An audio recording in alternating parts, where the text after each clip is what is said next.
What's up, Explearners? MD here, helping you upgrade your life through better communication. Today, we're talking about how to get someone to confess, how to get somebody to tell you the truth if they're lying. So stay tuned for the strategies.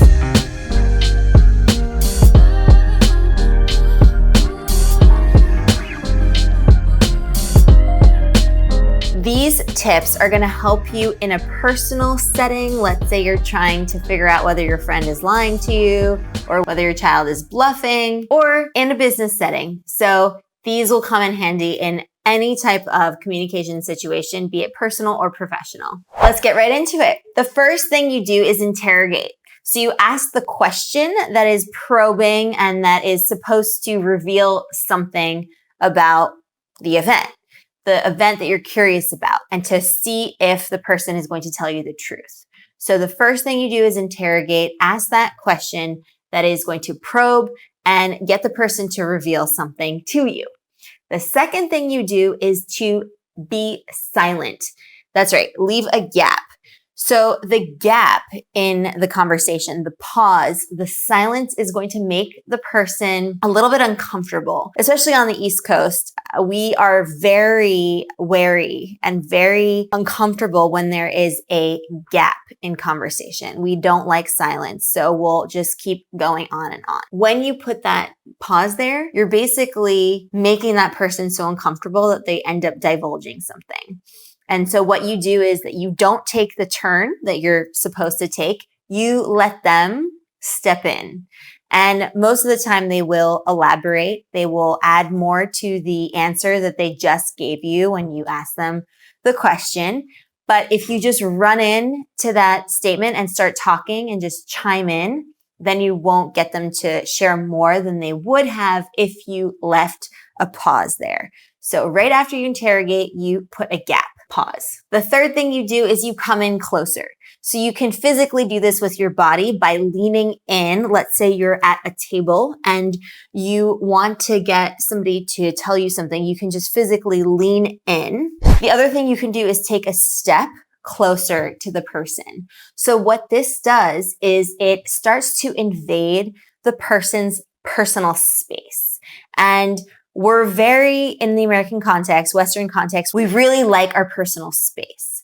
And what we're comfortable communicating in is with an arm's length distance between you and the person that you're talking to. Now, of course, if you're very, very close to this person, you'll have closer proximity to them. You will be closer to them. But most of the time, we tend to feel more comfortable having our personal space, which is an arm's length distance from you and the person. So what do? When you start encroaching on their space, you start to make them feel uncomfortable.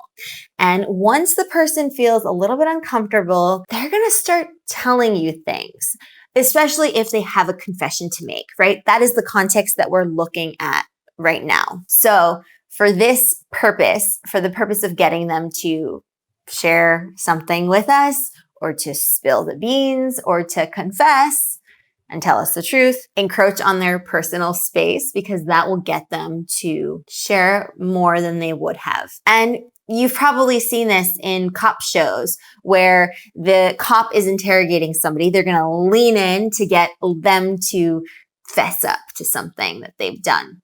So you can try this out as well. It works pretty well as well. The fourth thing you can do is to do a triple nod. Now, you've heard me talking about this before in the lesson about active listening and emphatic or empathetic listening.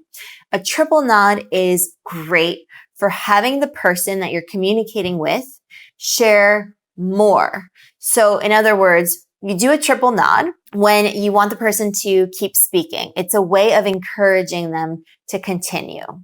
So the way it works is you're making eye contact, you're listening, and then you triple nod, which gets them to speak 3 to 4 times more than they would have if you didn't do a triple nod. So try that out. Try it in the mirror first to see. You don't want to be awkward about it, like counting your nods, but you'll find that it's very natural once you see it in motion. And a lot of the times we do it, if we're good communicators and good listeners, without even being cognizant of the fact that we do it. So here, if you're trying to get somebody to fess up and tell you the truth, you are intentional about it and you want to make sure you get that triple knot in so that they share more and they keep talking once you've got them to answer your question, right? When part one. All right. Now, the next two things I'm going to share are for people who are not getting the bait. They're not eating your bait and they're not budging. So they're not answering your question. You ask them the question, but they're not really sharing anything. But these next strategies might help you get something out of them. And obviously, we're looking for them to tell you the truth. So the first thing you can do, which is really number 5, is a non-chronological retelling. When we're storytelling, we start from the beginning and then we go to the end, right? There's a chronological order, the start, the middle, and the end. And good liars will memorize their story, their lie, from backwards to forwards. In other words, they'll know how to repeat it back to you starting from the end all the way up to the beginning. But unless they're a super duper liar, they probably haven't memorized it out of chronological order. So what you do is you ask probing questions about specific actions during that story. So let's say you had a question about, well, what did you do before going to the movie theater? Which is not at the beginning, not at the end. It's somewhere in the middle. Or what did you do after getting that Starbucks with Jake, right? So you have them then try to piece together. If they're telling the truth, this will be super easy because you just think, oh yeah, I was at the coffee shop, or no, I was, at the library, whatever. But if you are not telling the truth, if the person is lying, then they're going to have a tough time with this. So remember that one. If they're not budging, do this out of chronological order tactic of having them retell the story. The other thing you can do, and this is a more laissez-faire approach, you're kind of playing the cool mom or dad or the cool boss or whatever. So what you do here is you preface it with, it's not a big deal, but.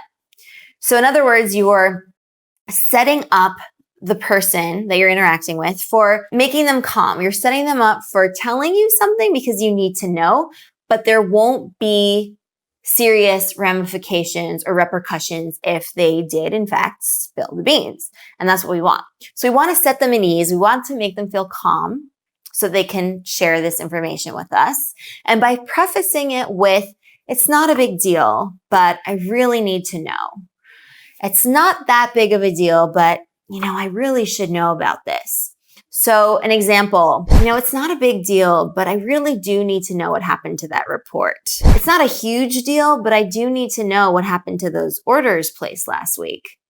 So that way they're going to tell you because they feel obligated and they feel like you're not going to do anything to them, which you may or may not. But the point here is that you're setting them at ease so that they can spill the beans, which is what we want to do, right? All right, Explearners, try out these strategies the next time you're trying to catch someone's bluff or you're trying to get them to spill the beans and disclose something that you need to know and get the person to tell you the truth and confess. And try these out, make them part of your communication toolkit, make them your own, and don't forget to like, share, and comment on this video because it really does help support our channel and it means so much to me, so thank you. Also, subscribe to join our tribe of Explearners, and I'll see you in the next video where we'll be talking about the different hand gestures that you need to add to your nonverbal communication. All right, happy Explearning!